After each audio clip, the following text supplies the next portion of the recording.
Guys, napakasama na naman ang impormasyon. Sa lahat po ng mga nakatira sa mga gilid ng kalsada, no? Naalala po ba ninyo ang ipinapaabot ng ating kaibigan na mayroon siyang nakita na malaking landslide ang maganap at mayroon pang mga bahay na matabunan nangyari. Ngayon, mayroon na naman pong pumasok na sign. Mga idol, baka isa kayo doon sa nakatira sa mga bangin, no? Tulad po ng gilid ng karsada, ng bangin po. Tandaan ninyo mga idol, sa panahon natin ngayon, sa sobrang sama ang panahon, patuloy ang pag-ulan sa ibang mga lugar, pati pa dito sa Mindanao mga idol, mayroon pong sign na pumasok sa kanila na hindi maganda. Patungkol po ito sa landslide dahil sa malakas na pag-ulan. Mga idol, grabe po ang sign na nakita ngayon ng ating kaibigan.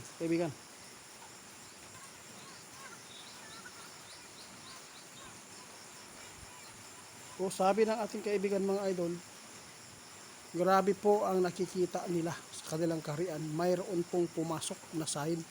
Kaya sa lahat po ng mga lugar dito sa Pilipinas, kung ikaw man ay nasa bangin po ang tirahan mo, kung malapit ka sa kalsada, lumayo ka. Ayaw po ng ating kaibigan na matulad po na marami po mga bahay ang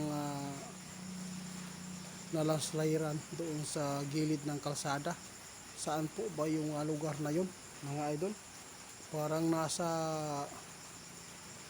basta kayo na lang bahala, ilalagay ko yung thumbnail para maintindihan po ninyo, kasi may nakita si kaibigan na masamang pangitain na mayroon po daw mga bahay na naman po ang masalanta o matatamaan po ng mga landslide area mga idol ha.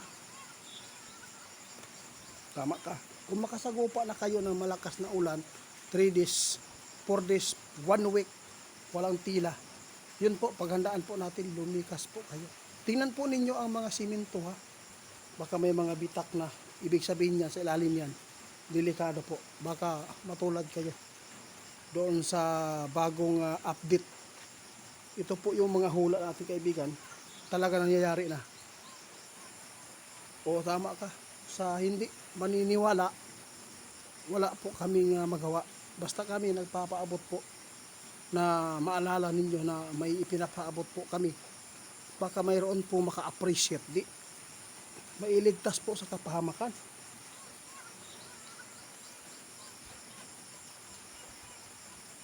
Tama ka kaibigan. Hindi po kami namimilit mga idol sa gusto lang na maligtas sa kapahamakan, sa disgrasya o sa kalamidad. Itong landslide mga idol, isa po dito sa pinaka mapait na kamatayon, no? Grabe. Tingnan po, tinabunan ka na, buhay ka pa. Ano po ang mararamdaman mo yan, di ba? Sobra sakit. Mas maganda pa pag pinutukan ka, di ba? Basta ito ang sabi ng ating kaibigan, maghanda po tayong lahat.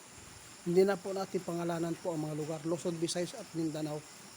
No, kung kung mayroon po mga bangin ha, mga gilid ng kalsada, kahit hindi masyadong mataas po, kapag nasa gilid ka ng kalsada, nakatungtong, bangin, isa po yan, pagbigay pa rin ng malaking tragedya sa pamilya, sa bahay mga idol. Talagang maging alisto tayo. Tulad po dito sa amin, no?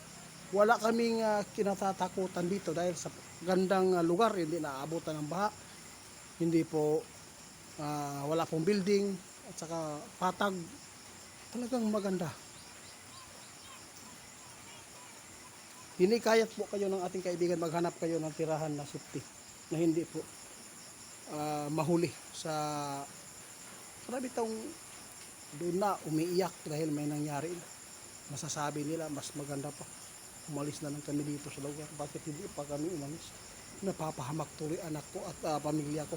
So tandaan po natin mga idol, binigyan tayo ng magandang pag-iisip na para makapag-isip ng mabuti.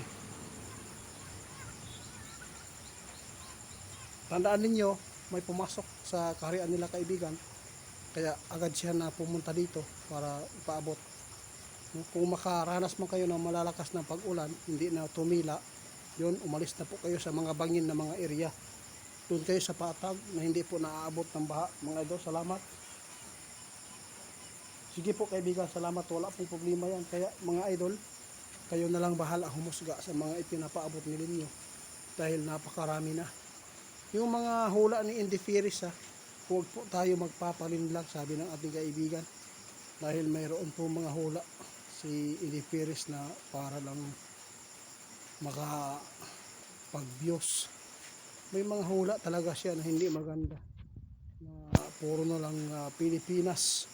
No, dahil mayroon siyang kinukuhaan ng mga impormasyon. Kaya yun po ang ipinapaabot po nila. Alam lang po nila na ang Pilipinas lagi pong tinatamaan ng sakuna tulad po ng baha.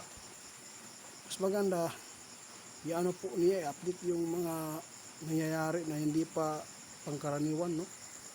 Yung bihira lang nangyayari.